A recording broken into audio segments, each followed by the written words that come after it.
3D printed steaks, bacon made from mushrooms, and fermented plant-based beef. Is this a taste of the future?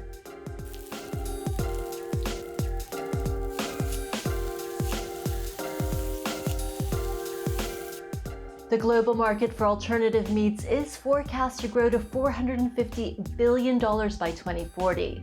That's according to consulting firm Kearney. For the past few years, plant-based burgers have dominated this space. Now there's a new focus: whole cuts.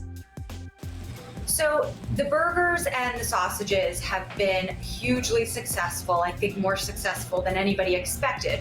But most Americans, when they want meat, they don't just want a burger or sausage. They want like that chicken fillet, they want that steak, they want that pork chop. So if a meat replacement is truly going to be a replacement, then the company that's making it needs to make more than just burgers and sausages. You know, it's easy to be popular when you serve your family steak. The plants don't have muscle tissues or the bite and chewiness of meat. So how do you make a whole cut of meat out of plants?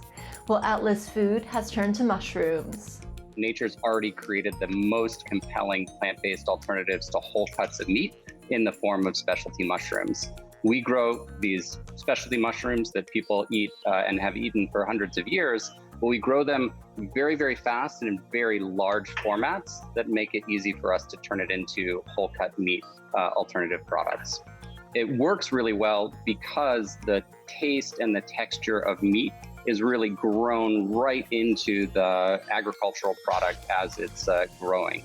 Some companies like Redefine Meat are taking a more high-tech approach. It prints its whole-cut meat alternative. We've broken down the composition of meat to what we call muscle, fat, and blood components, which are all plant-based. And we create them by taking natural ingredients and mixing them.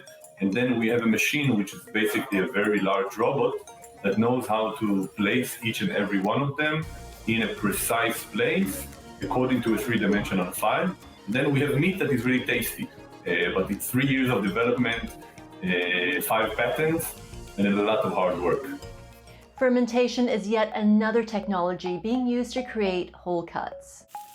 We take plant raw materials like soy or pea or others, and we improve them by introducing microorganisms that metabolize those raw materials and change them and give them a new life, just like in the case of miso or soy sauce.